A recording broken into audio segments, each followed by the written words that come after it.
Père, pardonne-leur, car ils ne savent pas ce qu'ils font. » Ces mots ne sont pas ceux d'un roi en colère, ni d'un innocent réclamant justice, mais d'un sauveur crucifié, priant pour ceux qui le tuent. Qui peut aimer ainsi? Qui peut pardonner ainsi? Aujourd'hui, je veux te révéler ce qui se cache derrière cette parole déchirante. Car elle ne concernait pas seulement les soldats romains ou la foule aveuglée, elle te concernait, toi. Oui, toi qui écoutes ce message aujourd'hui, toi qui portes peut-être un poids, une faute, une blessure que tu crois impardonnable. Et si je te disais que Jésus t'avait déjà regardé et qu'il avait déjà prononcé ton pardon, bien avant que tu ne le comprennes? Dans un monde qui condamne, qui pointe du doigt, qui oublie la grâce, cette parole est un choc. Elle bouleverse l'ordre humain. Elle révèle un amour qui dépasse la logique, qui traverse la douleur, qui sauve au lieu de juger. Et ce pardon impossible, est exactement ce qui peut aujourd'hui changer ta vie à jamais. C'est ce que nous allons explorer ensemble.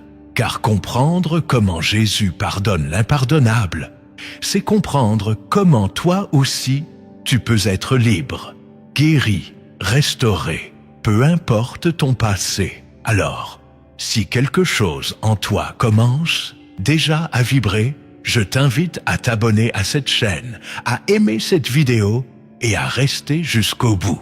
Parce que ce message n'est pas comme les autres. Il est une clé qui ouvre une porte de paix, une porte de réconciliation, une porte d'amour inconditionnel. Et cette porte, Jésus l'a laissée entr'ouverte pour toi. Avant d'aller plus loin, réponds-moi en commentaire. Crois-tu qu'il est vraiment possible de tout pardonner? Ton témoignage peut éclairer quelqu'un d'autre. Le pardon de Jésus n'est pas un simple acte de compassion humaine. Il est le fruit d'un plan divin qui traverse les âges. Depuis la Genèse, lorsque l'homme a chuté, Dieu a préparé une réponse qui ne viendrait pas sous forme de jugement, mais d'amour. Et cet amour atteint son apogée sur la croix, lorsque Jésus dit « Père, pardonne-leur ». Il ne lance pas une parole vague au vent, il intercède, il se place entre la justice céleste et la faute humaine. Il devient médiateur, exactement comme l'avaient annoncé les prophètes. Dans Ésaïe chapitre 53, il est écrit « Il a été blessé pour nos péchés, brisé pour nos iniquités. Le châtiment qui nous donne la paix est tombé sur lui. » Tout était déjà écrit. Le pardon de Jésus, c'est le cœur de Dieu révélé en plein jour. Ce n'est pas une faiblesse, c'est la force de l'amour divin qui refuse d'abandonner l'homme, même dans sa rébellion. La croix n'est donc pas un échec. C'est le trône où le pardon a été proclamé pour l'éternité. Quand Jésus prie pour ses bourreaux, il renverse l'ordre du monde. Il ne réagit pas comme un homme, il agit comme Dieu. C'est cela, la puissance du pardon biblique. Ce n'est pas un oubli, ni une négation du mal, mais une victoire sur le mal. Et ce pardon n'est pas resté cloué au bois. Il s'est répandu. Le centenier romain qui veillait au pied de la croix a été saisi de stupeur, déclarant « Certainement, cet homme était le Fils de Dieu ». Pierre, qui avait renié 3 fois, a été restauré par ce même regard de grâce. Paul, qui persécutait les chrétiens, a été saisi sur le chemin de Damas par une lumière née du pardon. Tous ont été transformés, non par la peur, mais par cette miséricorde qui désarme le cœur le plus dur. Aujourd'hui encore, cette parole continue de résonner. Père, pardonne-leur. Elle traverse les siècles, les nations, les langues. Elle s'adresse à celui qui croit, à celui qui doute, à celui qui est tombé trop bas pour se relever seul. C'est une parole éternelle, une parole pour toi. Mais attention, dans notre génération, ce pardon est souvent mal compris. On le réduit à un simple sentiment, à un effort personnel, à une faiblesse déguisée. Pourtant, le pardon biblique est une arme spirituelle, une clé du royaume, une démonstration de puissance céleste. Il est à la fois le chemin vers Dieu et la preuve que Dieu est déjà venu jusqu'à nous. Comprendre cela, c'est ne plus jamais voir la croix de la même manière. Lorsque Jésus dit « Père, pardonne-leur, car ils ne savent pas ce qu'ils font », il ne parle pas seulement des clous, des fouets ou de la croix. Il parle de l'aveuglement humain, de cette incapacité à saisir la portée de nos actes, de cette manière que nous avons de nous rebeller sans même comprendre contre quoi nous nous élevons. Il parle du cœur humain, perdu, brisé, égaré, et pourtant aimé. Ce pardon est adressé à ceux qui tuent, mais aussi à ceux qui ignorent, à ceux qui fuient, à ceux qui trahissent, à ceux qui renient. Pierre, Judas, les pharisiens, les soldats, et toi, moi, nous tous. Il n'a pas dit « Père, pardonne à ceux qui s'excusent ». Il n'a pas dit « Pardonne à ceux qui le méritent ». Il a pardonné dans l'instant de l'offense avant même le moindre signe de regret. C'est là que réside le choc. Jésus ne pardonne pas après. Il pardonne pendant, au moment où les coups tombent, où le sang coule, où les insultes fusent. C'est un pardon qui devance, qui précède, qui protège. Et ce pardon, il est encore actif. Il n'est pas figé dans l'histoire. Il est vivant. Car Jésus ne change pas. Ce qu'il a fait autrefois, il continue de le faire. Aujourd'hui, encore, il se tient devant le Père, intercédant pour ceux qui ne comprennent pas, pour ceux qui se sont éloignés, pour ceux qui sont pris dans des chaînes invisibles. Il n'attend pas que tu sois parfait. Il attend seulement que tu t'approches, que tu ouvres ton cœur. Mais comment est-ce possible ? Comment un Dieu si saint peut-il pardonner à des êtres aussi fragiles, aussi faillibles, parfois même si cruels ? C'est là qu'intervient le mystère de la croix. Car Jésus n'a pas seulement prononcé le pardon, il en a payé le prix. Il a porté sur lui nos fautes, nos hontes, nos secrets les plus sombres. Il a été fait péché, dit l'Écriture, pour que nous devenions justice de Dieu. Ce n'est pas symbolique, c'est spirituellement réel. Le Fils de Dieu a pris notre place, et parce qu'il a tout payé, il peut tout pardonner. Alors pourquoi tant de croyants vivent-ils encore avec la culpabilité, la honte, la peur? Parce qu'ils n'ont pas compris la profondeur de ce pardon. Ils pensent que Jésus les aime, mais à condition. Ils croient que la croix a ouvert une porte, mais qu'ils doivent mériter de la franchir.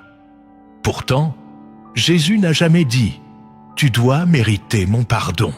Il a dit « Viens à moi, toi qui es fatigué, chargé, et je te donnerai du repos ». Le pardon de Jésus, c'est le début d'une nouvelle histoire. Ce n'est pas la fin d'une condamnation, c'est l'aurore d'une restauration. Et ce pardon ne s'arrête pas à toi, il passe par toi. Parce que celui qui a été pardonné profondément finit par pardonner à son tour, pas parce qu'il en a la force, mais parce qu'il a été brisé, puis relevé par l'amour. Tu ne peux pas donner ce que tu n'as pas reçu. Mais si tu reçois ce pardon, si tu l'accueilles vraiment, alors tu deviens porteur de vie, guérisseur d'âme, témoin d'un royaume où la grâce est plus forte que la faute. Et pourtant, soyons honnêtes, il y a des choses que tu trouves impardonnables, des trahisons, des blessures, des mots qui ont laissé des cicatrices, peut-être même des fautes que tu as toi-même commises et que tu n'arrives pas à te pardonner. Écoute-moi bien. Ce n'est pas ton sentiment qui décide de ton pardon, c'est le sang de Jésus. Et ce sang parle encore. Il parle plus fort que ta culpabilité, plus fort que l'accusation, plus fort que le souvenir. Il te dit « Je t'ai aimé avant que tu tombes, et je t'aime encore. reviens. Alors, si ce message touche ton cœur, je t'invite maintenant à poser un acte de foi. Abonne-toi à cette chaîne, non pas simplement pour suivre des vidéos, mais pour marcher dans cette lumière que Christ allume sur ton chemin. Aime cette vidéo si tu crois que le pardon de Jésus a encore le pouvoir de restaurer. Et surtout, reste avec moi jusqu'à la fin, parce que nous allons aller encore plus loin. Nous allons explorer les profondeurs de ce pardon, les vérités que peu de croyants osent affronter, et découvrir ensemble comment une seule parole de Jésus peut renverser une vie entière. Il y a des vérités qui, une fois révélées, ne laissent plus jamais le cœur intact. Le pardon de Jésus en fait partie. C'est une lumière qui, lorsqu'elle pénètre l'âme, dissout les ténèbres les plus profondes. Mais pour beaucoup, ce pardon reste un mystère. On le prononce, on l'invoque, mais on ne le comprend pas dans sa plénitude. Pourquoi? Parce qu'il dépasse la logique humaine. Il choque, il renverse, il libère là où l'homme voudrait punir. Le pardon de Jésus n'est pas une simple émotion spirituelle. C'est une puissance qui transforme radicalement la vie de celui qui l'accueille. Alors, dans cette seconde partie, je vais te partager 10 vérités fondamentales, 10 révélations sur la manière dont Jésus pardonne l'impardonnable. Ce ne sont pas de simples concepts, ce sont des clés. Si tu les saisis, ta relation avec Dieu ne sera plus jamais la même. Tu ne regarderas plus ton passé avec honte, mais avec gratitude. Et tu comprendras pourquoi ce pardon, lorsqu'il est reçu pleinement, change des vies à jamais. Premièrement, le pardon de Jésus est immédiat. Jésus ne négocie pas avec le temps. Il n'attend pas ta perfection, ni ton alignement total pour t'aimer. Il t'a déjà pardonné, avant même que tu te rendes compte que tu avais péché. Sur la croix, alors que le monde l'insulte et le crucifie, il dit « Père, pardonne-leur ». C'est dans l'instant de l'offense que son amour s'active. Ce pardon ne suit pas ta repentance, il l'appelle. Il vient te chercher dans ta chute. Il t'ouvre la voie du retour avant même que tu fasses un pas. Si tu penses devoir mériter le pardon de Dieu, alors tu n'as pas encore compris la nature de son amour. Deuxièmement, le pardon de Jésus ne dépend pas de la gravité de ta faute. Il n'y a pas de hiérarchie dans le sang du Christ. Le même sang a coulé pour le mensonge comme pour le meurtre, pour le reniement de Pierre comme pour la trahison de Judas. Ce qui te semble impardonnable à toi n'est pas trop grand pour la miséricorde divine. Jésus est mort pour tous les péchés, pas seulement pour ceux que nous considérons comme légers. Alors cesse de porter un fardeau que lui-même a déjà effacé. Troisièmement, le pardon de Jésus te restaure entièrement. Le pardon n'est pas un simple effacement du passé. C'est une reconstruction de ton identité. Jésus ne te lave pas seulement, il te relève. Il ne te dit pas seulement « je t'absous ». Il te dit « va et ne pêche plus ». Il te redonne ta dignité, ton appel, ta place dans le cœur du Père. Ce pardon ne te laisse pas là où il t'a trouvé. Il t'envoie plus loin, plus haut. Il fait de toi un témoin de la grâce, un canal de vie. Quatrièmement, le pardon de Jésus est un acte divin, pas une réaction émotionnelle. Dieu ne te pardonne pas parce qu'il est ému ou triste de te voir souffrir. Il te pardonne parce qu'il l'a voulu depuis l'éternité. C'est une décision souveraine, ancrée dans l'amour de sa nature. Ce pardon est inscrit dans son plan, prophétisé dans l'Ancien Testament, manifesté en Christ. Il n'est pas fragile, il n'est pas changeant, il est infaillible. Tu ne peux pas épuiser le pardon de Dieu, parce qu'il ne dépend pas de tes efforts, mais de sa fidélité. Cinquièmement, Le pardon de Jésus ouvre une porte que personne ne peut refermer. Quand Jésus dit « Tout est accompli », il déclare une victoire irréversible. Le voile du temple se déchire. L'accès au Père est ouvert. Aucune condamnation, aucune malédiction, aucun esprit d'accusation ne peut t'enfermer de nouveau si tu entres dans cette grâce. Satan est appelé l'accusateur, mais Jésus est ton avocat éternel. Le pardon de Jésus te libère de l'esclavage intérieur. Le péché n'est pas qu'un acte extérieur, c'est un joug intérieur. Il t'enchaîne par la honte, la peur, la culpabilité, les regrets. Mais quand tu reçois le pardon de Jésus, ces chaînes tombent. Tu n'as plus à te justifier, ni à te cacher. Tu n'es plus défini par ton passé, mais par sa grâce. Tu n'es plus un esclave du souvenir, tu deviens un fils du relèvement. Septièmement, le pardon de Jésus t'enseigne à pardonner aux autres. Comment pourrais-tu garder de la rancune lorsque tu as été toi-même lavé? Le pardon que tu reçois devient une source que tu offres. Il ne s'agit pas de nier la blessure, ni d'effacer la douleur. Il s'agit de choisir la vie. Jésus t'enseigne à aimer ceux qui t'ont blessé, non pas par faiblesse, mais par puissance. Car pardonner, c'est refuser de vivre enchaîné au mal que l'on t'a fait. C'est briser le cycle, c'est ressembler à Christ. Huitièmement, le pardon de Jésus est une invitation à vivre dans la vérité. Il ne s'agit pas de couvrir le péché sous le silence ou la religiosité. Jésus t'appelle à confesser, à exposer, à guérir. Car ce que tu caches te détruit. Mais ce que tu remets entre ses mains, il le transforme. Le pardon, c'est l'espace sacré où tu peux dire la vérité sur toi-même, sans être rejeté. C'est là que commence la liberté. Car la vérité rend libre. Et cette vérité, c'est que tu es aimé, même dans ton imperfection. Neuvièmement, le pardon de Jésus est une puissance active, pas un souvenir passif. Beaucoup pensent que le pardon appartient au passé. Ils disent « Oui, Jésus m'a pardonné autrefois », mais ils vivent encore dans la peur et le doute. La vérité, c'est que le pardon de Jésus agit chaque jour.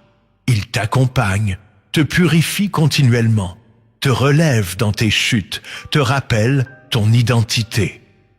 Ce pardon n'est pas une page tournée, c'est une source vivante. Dixièmement, le pardon de Jésus annonce ton avenir. Il ne s'agit pas seulement d'un pardon pour effacer ton passé, mais d'une invitation prophétique à marcher dans ta destinée. Quand Jésus a pardonné à Pierre, il ne s'est pas contenté de l'absoudre, il l'a restauré dans son appel. De la honte, il a fait un ministère. Du reniement, il a fait un témoignage. Et c'est ce qu'il veut faire avec toi. Il veut transformer ta plus grande faille en une plus grande grâce, ton plus grand échec en une porte ouverte pour d'autres. Le pardon n'est pas la fin, c'est le commencement d'un chemin glorieux. Tu sais maintenant que le pardon de Jésus est plus qu'un simple geste d'amour. C'est une force vivante qui libère, qui restaure, qui propulse. Mais que faire de cette vérité dans ta vie quotidienne? Comment ne pas simplement l'admirer, mais l'incarner? C'est ici que commence la véritable transformation. Parce que ce que Jésus a fait pour toi, il veut aussi le faire en toi et à travers toi. La première étape, c'est d'accueillir pleinement le pardon, sans condition, sans résistance, sans peur. Cela peut sembler évident, mais beaucoup de croyants vivent encore comme des esclaves dans une maison où ils sont déjà héritiers. Tu n'as plus besoin de te cacher. Tu n'as plus besoin de mendier l'amour de Dieu. Regarde la croix, regarde le sang, écoute la voix de Jésus qui prie pour toi. Ce pardon t'est donné gratuitement, mais il devient réel en toi lorsque tu l'acceptes entièrement. Alors aujourd'hui, fais ce pas. Dans ta prière, dans ton cœur, dis simplement « Seigneur, je reçois ton pardon. Je n'ai plus peur. Je suis à toi. » Ensuite, laisse ce pardon te guérir de l'intérieur, les blessures que tu portes, les mots qu'on t'a dit, les erreurs que tu regrettes, les choix qui t'ont éloigné. Jésus les connaît et il ne les nie pas. Il les prend, il les couvre de sa grâce. Mais pour qu'il puisse les guérir, tu dois les lui remettre. Alors, parle-lui. Ouvre ton cœur comme on ouvre une blessure pour qu'elle puisse enfin cicatriser à la lumière. Et tu verras, là où il y avait honte, il mettra la paix. Là où il y avait peur, il déposera la confiance. Là où tu voyais une fin, il commencera une nouvelle histoire.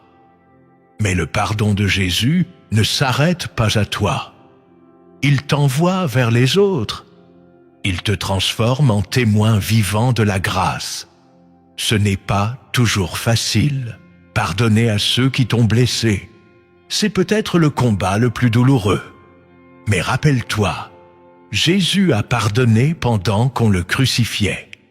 Et si son esprit vit en toi, alors cette même capacité de pardon est en toi, pas par tes propres forces, mais par sa puissance. Alors commence aujourd'hui. Ne laisse pas la rancune t'empoisonner.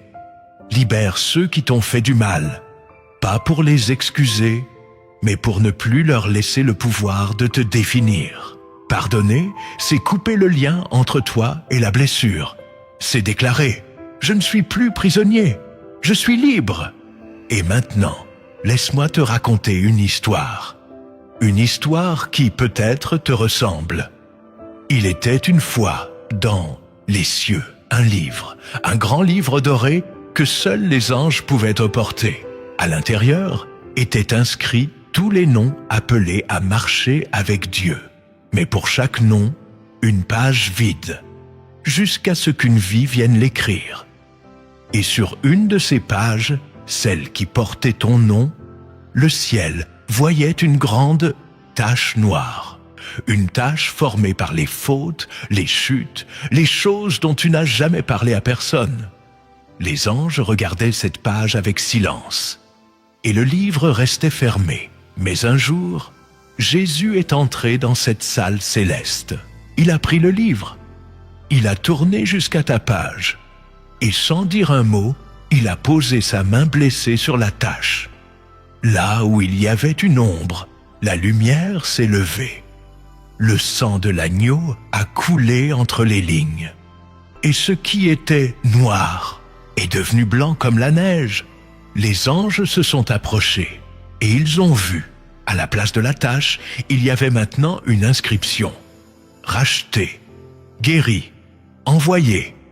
Alors le livre s'est refermé et ton nom a brillé. Ce jour-là, le ciel a pleuré. Mais ce n'étaient pas des larmes de tristesse, c'étaient des larmes de joie, car un cœur perdu avait été retrouvé, et c'était le tien.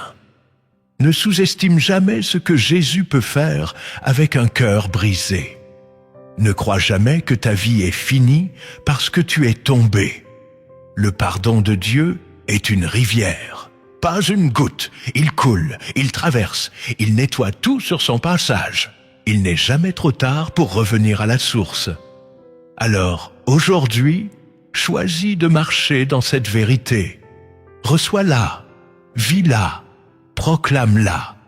Et si tu sens que ce message te parle, alors ne le garde pas pour toi.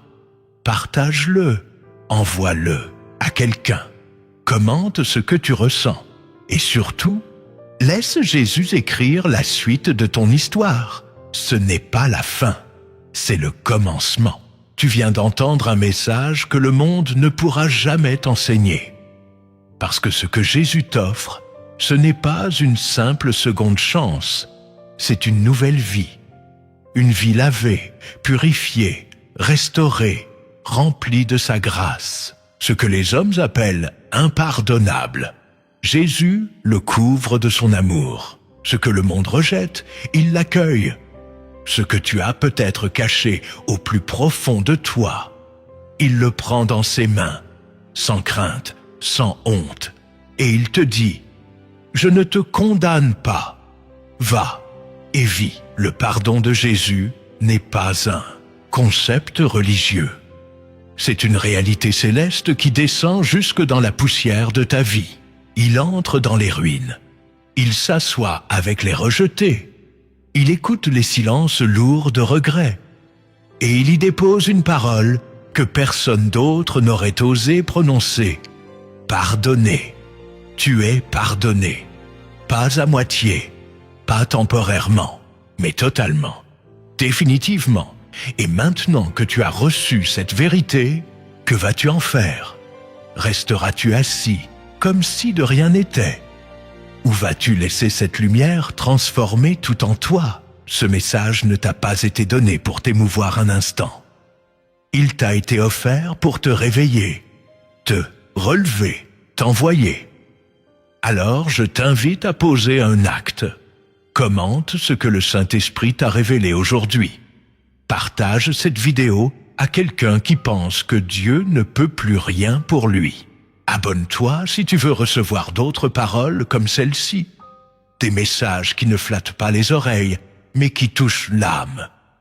Et aime cette vidéo si tu crois, comme moi, que le pardon de Jésus est encore aujourd'hui la plus grande force sur cette terre.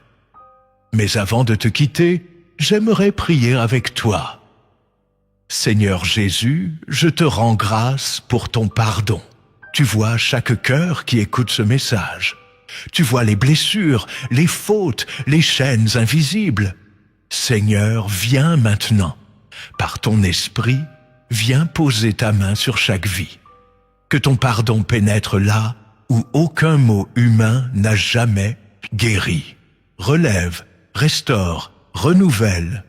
Qu'une paix nouvelle remplisse chaque cœur et que ton amour, Jésus, déborde au point de transformer tout autour. Merci pour la croix. Merci pour ton sang. Merci parce que rien, ni le passé, ni le péché, ni la honte ne peut nous séparer de toi. Amen.